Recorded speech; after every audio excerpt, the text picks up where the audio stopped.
And the third category, Prahalad, always spiritual.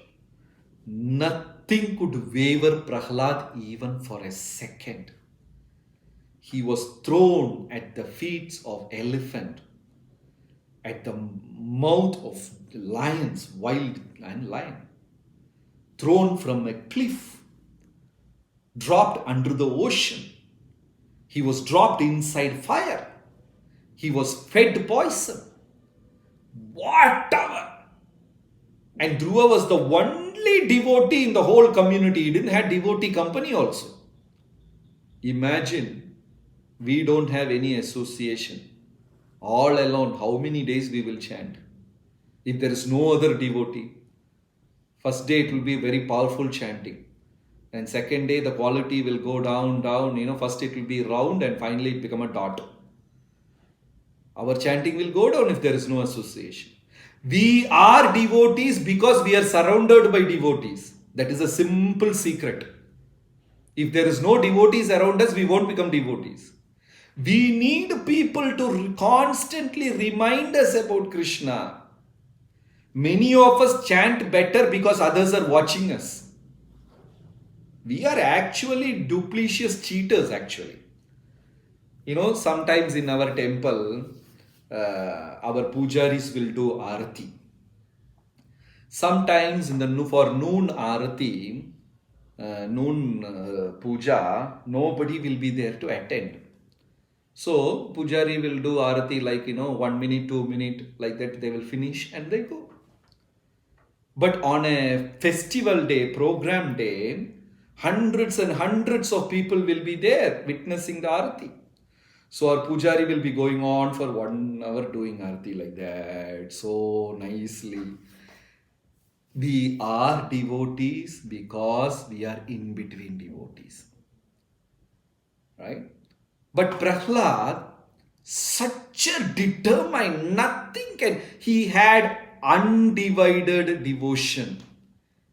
He doesn't have importance for anything else. Sthani stita shruti gatha tanuvan mano, in Bhagavad Gita Krishna says, Stita prajnasya khabasha, samadhistasya keshava, stitadi kim prabhasheta, asita kim vrajeta kim. Who is a determined person? Stita prajnasya khabasha. How he will speak. How asita kim. How he will sit. Vrajeta kim. How he will walk. Everything, a determined person, from every single action we can know how fixed he is. So Prahlad never wavered. He never had a doubt. When Narsimhadev appeared, even Lakshmi Devi walked out of Narsimha's heart. Narsimha was so angry. Surya Koti Samaprabha. Ugra Narsimhadev was glowing like 1,000 sun. And even Lakshmi Devi got out of Narayana's heart and walked away. She was so scared. But Prahlad was not scared. Such a wonderful, never wavered even for a second. Such a spiritually determined, fixed person. Prabhupada gives the example of Socrates. Socrates was also a very spiritual person. They know about soul, mind, everything, but they didn't speak about Krishna. But other points, other topics they touched. What is mind? What is intelligence? What is soul? What is body? All these topics they touched. And Socrates, he's happy discussing these kind of topics with his friends. Every day sit for hours and hours together. He will be talking about soul, mind, body, this, that. And his wife gets irritated. This man, all the time sitting and talking about this kind of stuff. And I don't know from where he gets another 10 fools also. I already have 1 fool in my house and another 10 fools are there. She gets irritated. So whenever Socrates is discussing with his friends, she will start grumbling inside the house, getting angry, throwing vessels, making noise, showing her anger. And one day she was so badly irritated, She came with a huge jar of water, whatever, bucket of water. And Socrates is discussing with his friends about some serious topic. She came with a bucket of water and just dropped on his head. And Socrates was like drenching wet.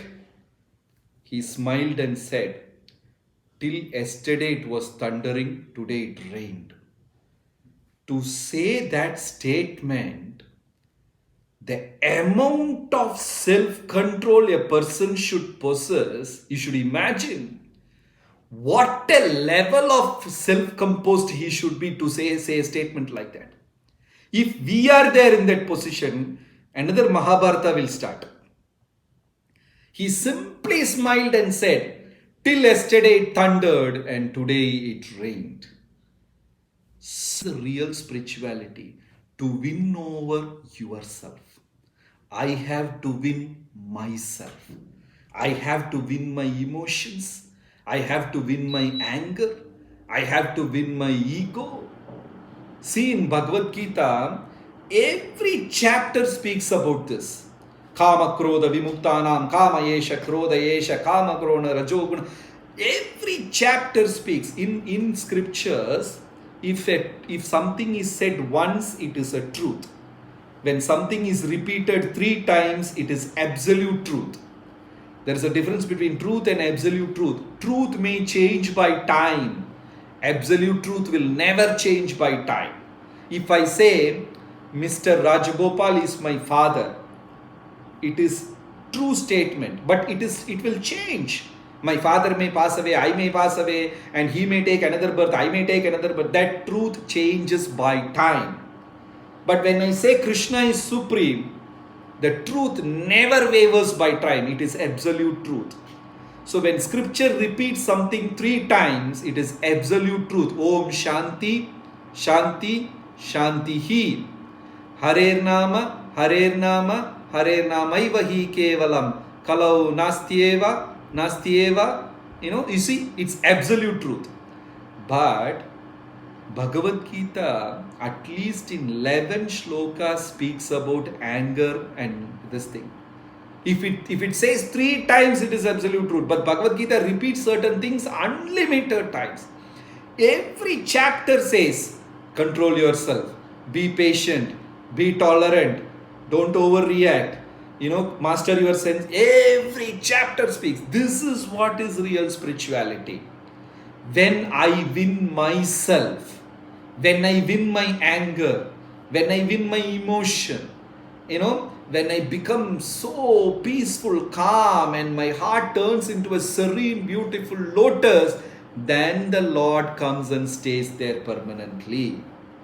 Then I started capturing Lord in my heart, and that is a real spiritual life. And in that state, in Bhagavad Gita 11th canto, Krishna is speaking to Uddhava. Uddhava, don't blame planets. Don't blame karma. Don't blame your relative. Don't blame time. Don't blame anything. Manaparam karanamamananti samsara chakram parivartayet yad. You are the reason for everything. You are the reason for your joy. You are the reason for your misery. Don't blame anything else. I, me, myself. Manaparam karanamamananti samsara chakram.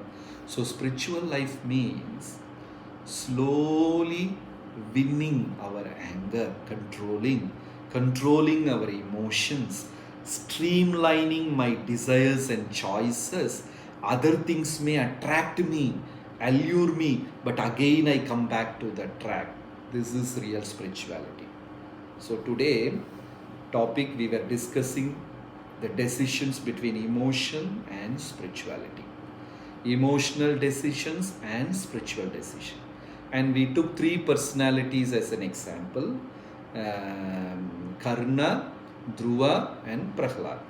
Karna was fully emotional. Dhruva, emotional, spiritual. And Prahlad was fully spiritual. Now, take a minute and think, in which stage are we? Please don't misunderstand. Acha, okay, even Dhruva was like that, then no problem. Please don't think like that. They all took this role, they enacted this drama so that we will understand things better. So, in which stage are we? Are we fully spiritual? Or are we in the mixed stage? Or are we fully emotional? And to be very honest, most of us are in karma stage only. Very emotional. Small things will affect us. Tiny things can affect us. Simple things can affect us. Go for a satsang and you don't get a particular kind of dish. That's it. Okay, I'm not going for the next satsang. We make decisions like that. So we have to understand the difference between this and slowly and steadily practice Krishna consciousness and be very successful. Thank you so much for this wonderful opportunity. I don't know any of you except Satish Prabhu. Thank you so much for patiently attending this session. Thank you all the devotees. And if you have any questions,